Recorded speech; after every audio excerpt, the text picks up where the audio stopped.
Buenas tardes, hoy vamos a ver lo que es el trauma abdominal. Hacer una breve reseña de lo que se trata esta patología. Los traumatismos abdominales, el factor primario en la evaluación de este no es establecer el diagnóstico preciso de una lesión abdominal, sino más bien determinar si existe una lesión intraabdominal. Esto lo dice según el ATLS. Se define como traumatismo, pues, al daño no intencional o intencional producido sobre el organismo debido a la exposición aguda a fuertes o concentraciones de energía mecánica, química, radiante, eléctrica, térmica o a la ausencia de elementos esenciales como es el calor y el oxígeno. Se hará especial referencia a los traumatismos abdominales en relación a su fisiopatología con la energía mecánica durante caídas de altura, las producidas por arma blanca o arma de fuego o por traumatismos contusos. Los traumatismos han sido descritos en la literatura internacional desde épocas ya muy remotas. ¿Sí? Aquí tenemos para abordar este tema es muy importante hacer una breve reseña de lo que es la anatomía, ¿sí? Como podemos ver aquí en el abdomen, tenemos el hipocondrio, las 6 regiones, ¿no es cierto? Lo cual si es un trauma penetrante, digamos por arma blanca, nos va a servir mucho, igual en un trauma contuso nos va a servir mucho ubicar qué órgano puede estar lesionado. Por ejemplo, aquí tenemos en el hipocondrio derecho, donde se encuentra casi exclusivamente el hígado, ¿no es cierto? En el epigastrio tenemos el hígado, el estómago, parte del duodeno. En el hipocondrio izquierdo tenemos al vaso, el estómago, parte del lóbulo izquierdo del hígado. En las regiones lumbares, tanto izquierda como derecha, vamos a tener alojado acá los riñones en la parte posterior, lo que es el retroperitoneo. Anteriormente, parte de hígado, parte de riñón, el colon ascendente. En la región umbilical, aquí está todo el páncreas, ¿no es cierto? En esta región, en esta parte media, en la región umbilical o mesogastrio, tenemos el colon transverso, muchas asas intestinales. Más abajo, en las fosas ilíacas derecha, tenemos el apéndice ciego. Tenemos aquí también los grandes vasos, que circulan por esta región. En el hipogastro, igualmente, continuación de los grandes vasos, recuerden que la aorta se divide a este nivel en las ilíacas primitivas y estas a su vez se dividen en internas y externas. En el hipogastrio tenemos muchas asas intestinales. ¿Qué más tenemos más acá abajo? Tenemos la vejiga, en la próstata, en el hombre, en la mujer, el útero.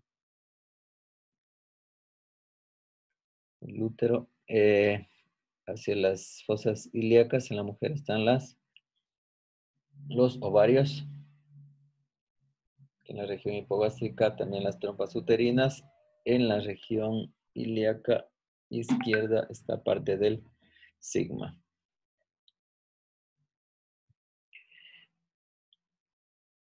Continuando con esta reseña, pues tenemos que la cavidad peritoneal se divide en dos partes, ¿no es cierto? En primer lugar, se extiende desde el diafragma hasta la pelvis y hacia los lados hasta ambas líneas axilares posteriores. Esto es nomenclatura, de acuerdo a la nomenclatura.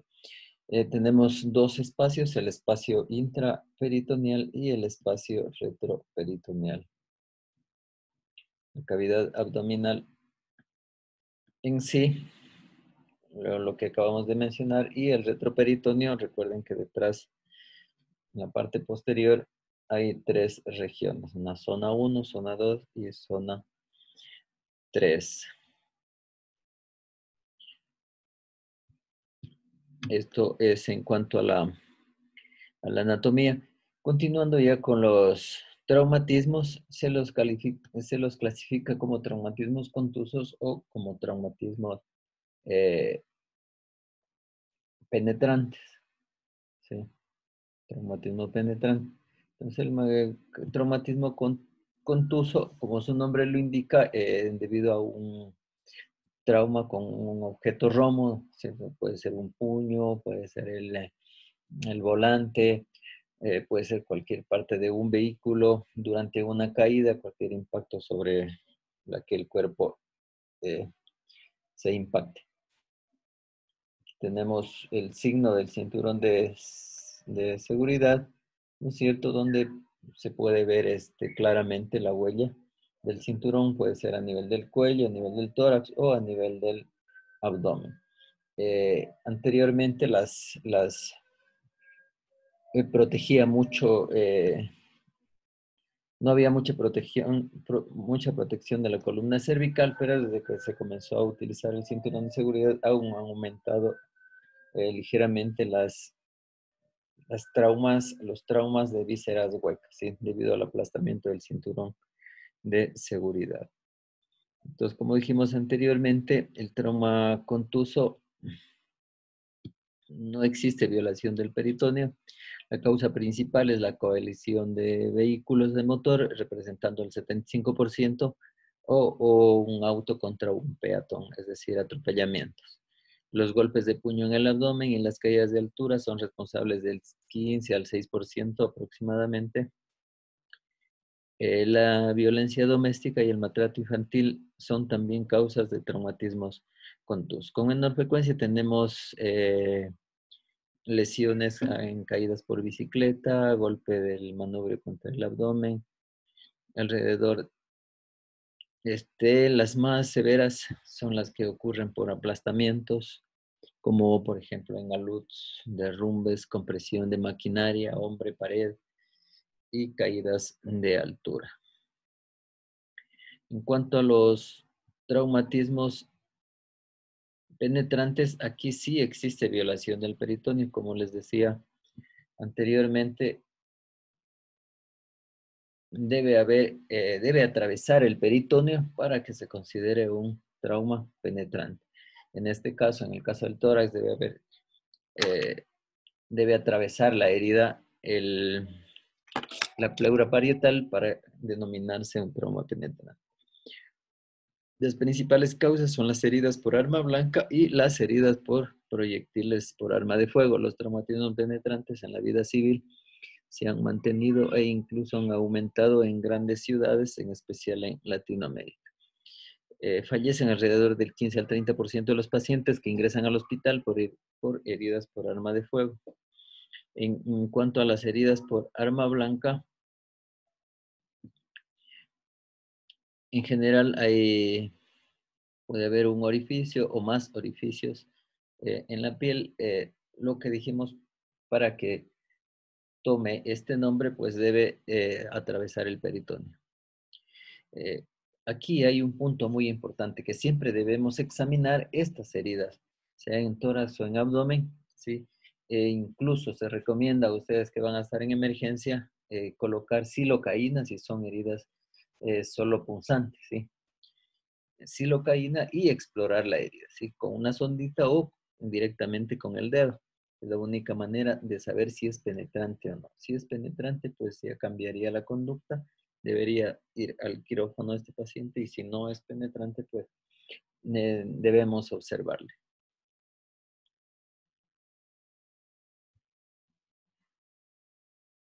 En los traumatismos por proyectil por arma de fuego, las lesiones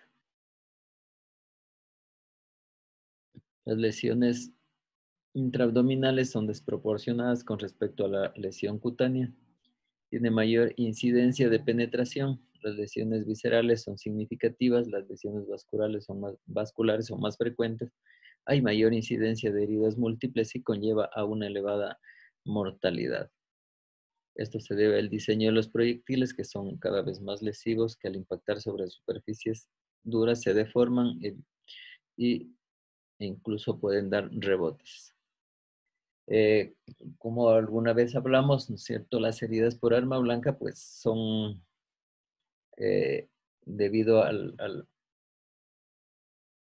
que estas también circulan, tienen movimientos, eh, pueden provocar cavitaciones. En cambio, cuando son por proyectiles, por perdigones, pues van a lesionar simplemente casi la piel, el tejido celular subcutáneo, muy raras veces penetran a una cavidad y pudiendo provocar un, un peritonismo. En cuanto al cuadro clínico, el paciente con un traumatismo abdominal o tóraco abdominal, tanto contuso como penetrante, con lesiones intraabdominales, se presentará con peritonismo o hemorragia. Otra forma no frecuente de presentación es la evisceración por el orificio lesivo de la víscera, especialmente suele eviscerarse es el epiplo. Si son lesiones un poco más grandes, puede eviscerarse el intestino delgado. Al iniciar la evaluación del paciente debe realizarse según la normativa del ATLS, es decir, utilizando el ABCDE del trauma para empezar esta evaluación. Es importante no presentar lesiones en otras áreas del cuerpo, evaluar la normalidad o anormalidad hemodinámica, ya que al hallarlo taquicárdico o hipotenso al paciente, pues sabemos que está cursando un grado de shock hipovolémico por un sangrado intraabdominal.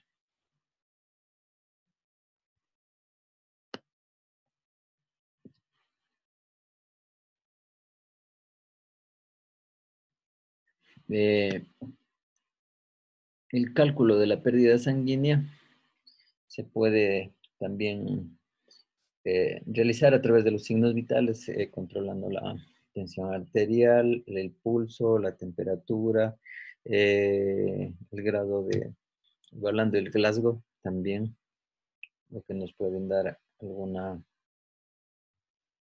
algún grado de severidad.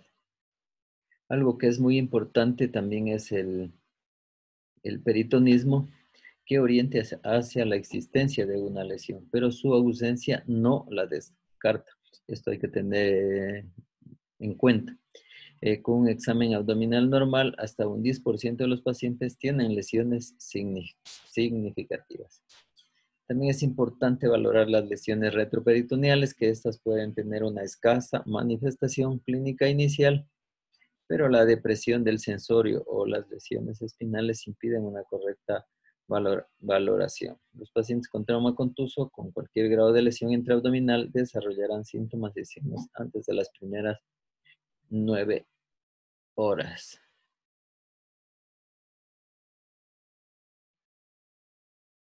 Ya. Entonces, para el diagnóstico en sí, eh, debemos seguir todos los pasos que nos han enseñado en todos estos años, pues dentro de ellos está la anamnesis, el examen físico, eh, los exámenes complementarios.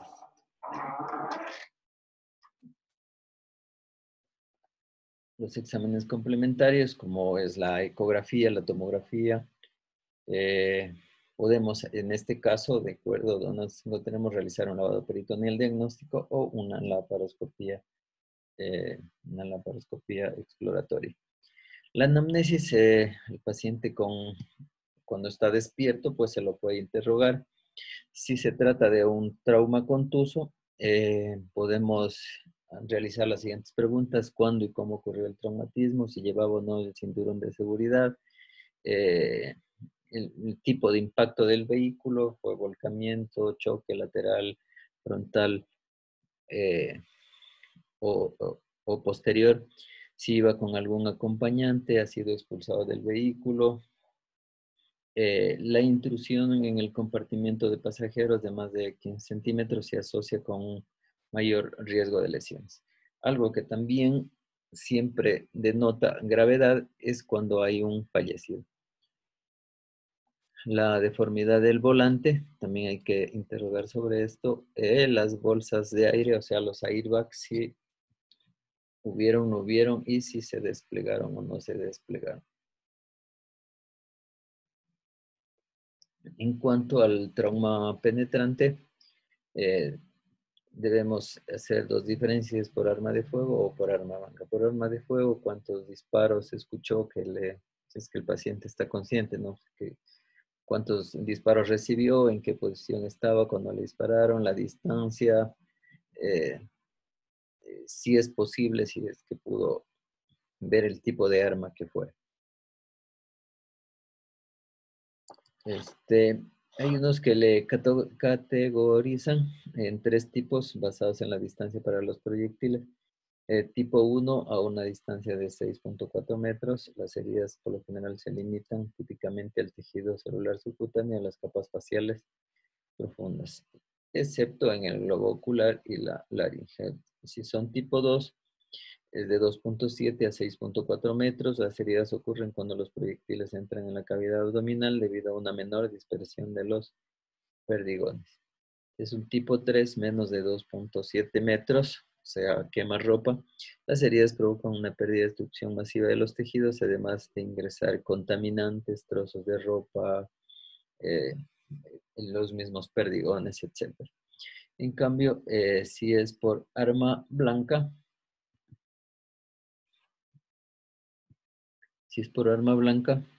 el examen, debemos interrogar al paciente qué instrumento fue el que recibió. Como les decía, puede ser solo un arma punzante o un arma cortante o un arma mixta. El largo aproximado del mismo, en qué posición se hallaba al ser agredido, si fue realizado por un hombre o una mujer, ya que el hombre suele tomar el arma y aplicarla de abajo hacia arriba con mayor fuerza. En cambio, la mujer es a la inversa. Entonces, todos estos pequeños detalles nos ayudan a valorar la gravedad de la lesión. En cuanto al examen físico, debemos seguir pues todos los pasos, como es la infección, palpación, percusión, auscultación, y algo más que aquí también está siempre indicado es el tacto rectal y en la mujer el tacto vaginal. Evaluar si existen signos sistémicos de shock hipovolémico, ya que la hemorragia intraabdominal es causa frecuente de shock en el traumatismo. Entonces aquí también debemos valorar en el examen físico los signos vitales, la frecuencia cardíaca, la tensión arterial, frecuencia respiratoria, el llenado capilar. Es importante la medición de la diuresis horaria y la evaluación seriada de del estado de conciencia. Hay signos predictores que tenemos que tomar en cuenta, son las fracturas costales, estigmas del cinturón de seguridad y las fracturas de pelvis, que son las que más deberíamos poner énfasis. En cuanto al diagnóstico, como ya dijimos, los exámenes primordiales en orden serían la ecografía abdominal. Debemos realizar aquí lo que es el FAST, ¿no es cierto? El Focus Assessment with Sonographic for Trauma, que es un método rápido para evaluar si el abdomen es la causa de shock hipovolémico. Se basa en buscar líquido a nivel perihepático, es decir, en el espacio de Morrison, periesplénico, a nivel de la pelvis o el fondo de saco de Douglas, las correderas paritocólicas y el pericardio. Actualmente se está valorando también las bases pulmonares para ver si no hay sangre a nivel del tórax. Entonces unos le llaman el FASTED, o sea, extendido, ¿sí? Extendido al tórax.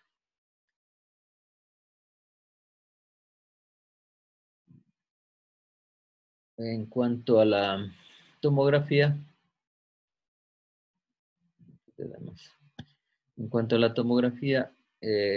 es el gol estándar para el diagnóstico en traumatismos, sobre todo profundos, para ver si no hay una lesión de víscera sólida.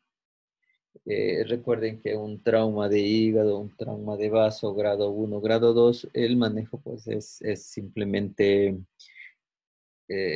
expectante, es decir, observación, hidratación, y hay que hacer estos exámenes seriados. ¿Sí? Cuando hacemos un FAST, no es que ahí dejamos, ¿sí? Si comienza a descompensarse, debemos hacer otro FAST. o podemos hacerle al siguiente día, ¿sí? Para ir comprobando para ver si no hay sangrados leves. La tomografía, como les decía, tiene las ventajas que tiene mayor sensibilidad, una especificidad del 98% para las vísceras sólidas. Y las imágenes pueden ser revisadas todas las veces que sea necesario por distintos profesionales. En cambio, el eco, recuerden que es operador dependiente y ese momento que se está viendo, pues eh, puede ver muchas otras cosas más y las imágenes que imprime son simplemente unas 3 o 4. Entonces, la tomografía puede orientar el tratamiento no operatorio, en especial en traumatismo contuso. Permite definir el trayecto de las lesiones penetrantes e inferir posibles órganos dañados. Es el mejor de estudio en imagen en urgencias para lesiones retroperitoneales. Recuerden que en el retroperitoneo el eco no puede abordar debido a la presencia de asas intestinales. En cambio, la tomografía sí, incluso permite estadificar una lesión, permite evaluar el traumatismo de, de múltiples órganos.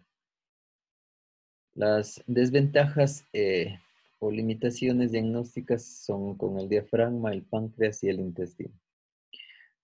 Otra desventaja es que es cara, ¿no es cierto? Y otra que requiere que el paciente sea trasladado y requiere de algún tiempo necesario, ¿no es cierto?, de unos 15 a 30 minutos para poderle realizar esta evaluación. En cuanto al lavado peritoneal diagnóstico, cada vez se lo utiliza menos. En nuestro medio puede ser utilizado debido a que no tenemos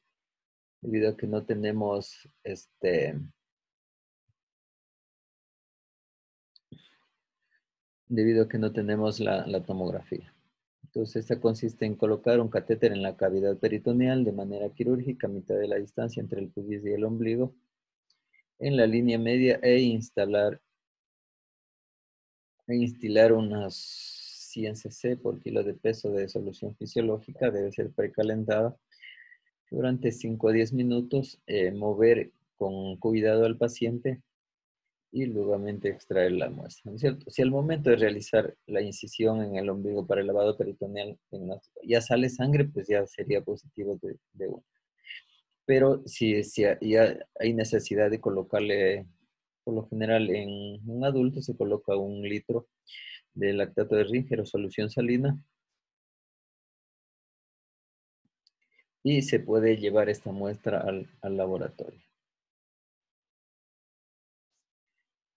Por ejemplo, si los glóbulos rojos nos van más de 10.000 por milímetro cúbico, es positivo. Hay glóbulos blancos más de 500.000 por milímetro cúbico. Si hay presencia de fibras vegetales, pigmentos biliares o bacterias, entonces en este caso sería positivo y estamos hablando de que puede pasar a una laparoscopía diagnóstica y terapéutica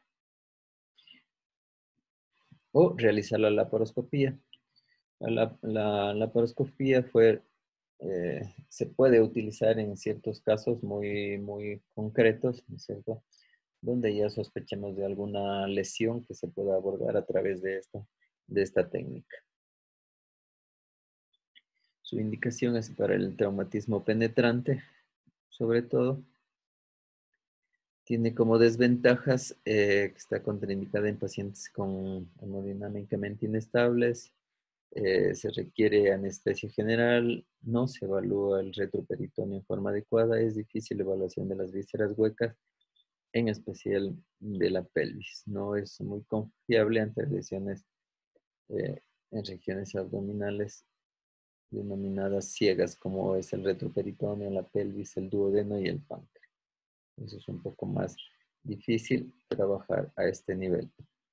Las ventajas, la ausencia de peritonismo, la estabilidad hemodinámica y el punto clave para indicar este procedimiento. Entonces, está el paciente estable, podemos realizar esta laparoscopía. Es un método de utilidad de pacientes con heridas abdominales por proyectil por arma de fuego con trayecto tangencial o si hay alguna duda de ingreso o no a la cavidad abdominal. La laparoscopía también hizo que disminuyeran el número de laparotomías innecesarias y no terapéuticas. De no encontrar una lesión intraabdominal, los pacientes son tempranamente externados y reincorporados a su actividad laboral. Entonces, es un procedimiento altamente eficaz, seguro, en heridas penetrantes, y es un método de elección para evidenciar una lesión en el diafragma. Entonces, todas estas ventajas tiene la laparoscopía. En cuanto a las medidas terapéuticas generales, debemos colocar una sonda nasogástrica. El objetivo es descomprimir el estómago, evitar la aspiración, investigar el contenido gástrico, si hay sangre, sustancias ingeridas, etc. Está contraindicada cuando sospechamos un traumatismo de la base del cráneo. Esto siempre lo hemos dicho y lo seguiremos diciendo, ¿cierto? Cuando sospechamos, cuando hay rinorraquia, rinorrea, otorraquia, otorrea, hemotímpano, hemorragia subconjuntival, los signos de mapache, etc. En este caso, ¿qué haríamos? Deberíamos colocar una sonda orogástrica. La sonda vesical sirve para evacuar la vejiga, evaluar las características de la orina y sobre todo para medir la diuresis. Entonces, todo paciente politraumatizado que esté moderado o grave debemos colocar una sonda vesical. Las contraindicaciones para su colocación es cuando haya sospecha de lesión de la uretra. Los signos que hacen sospechar es sangre en el meato urinario, hematomas escrotales o perineales, deseo e impotencia de orinar, próstata alta, al tacto rectal, cuando la próstata también está móvil, cuando es reemplazada por un hematoma. O a su vez, cuando en el signo del libro abierto, cuando hacemos a la pelvis, hay crujido o hay sonido, ¿cierto? Y sospechamos de una fractura de pelvis. Aquí estaría indicada una uretrocistografía retrógrada para evidenciar si hay o no hay una lesión de la uretra. Los accesos venosos, para el manejo hemodinámico se debe colocar dos accesos venómicos periféricos cortos. Es necesario, decíamos, ATL se dice el número 16, pero acá no tenemos, podemos utilizar el 18, que no ha habido ningún inconveniente. En caso de no lograr una adecuada perfusión a los tejidos, se pone en marcha el ABC del sistema de predicción de transfusiones masivas.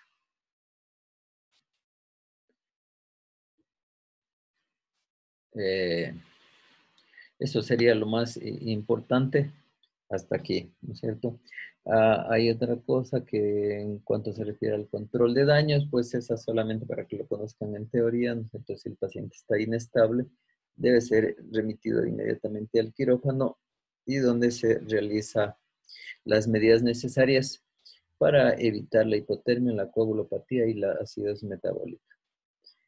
¿Qué hacemos aquí? El control del sangrado, el control de la contaminación. Entonces vamos a empaquetar al paciente, digamos, si hay una lesión en el intestino, simplemente se la amarraría para que no contamine más. Y de ahí tendría que ir a UCI. Una vez que estabilicen ellos al paciente, al siguiente día se haría la revisión y la reparación definitiva. Entonces, hasta ahí quedaríamos con esta parte. Ya les envío un nuevo link porque esto ya se va a cortar.